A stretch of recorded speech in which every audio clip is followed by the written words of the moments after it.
Hello, আসসালামু আলাইকুম। কেমন আছেন সবাই? এই যে দেখুন, দীর্ঘ সারির লাইন। ইদানিং এইটা একটা বিস্ফোরণ হয়েছে।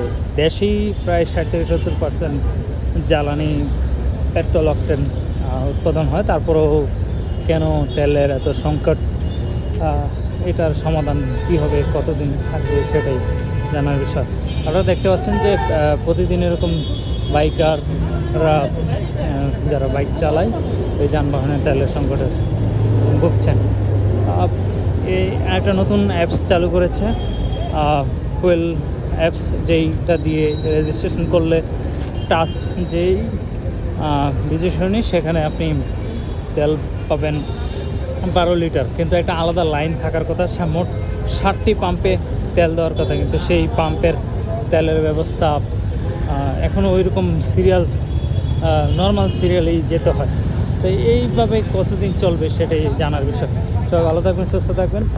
আমি এখন আছি কুড়িলের সেই পাম্পের সামনে। এরকম প্রত্যেকটা পাম্পে ভাবে আছে, সারাদিন ঘুরে দেখলাম সর্বশেষ সব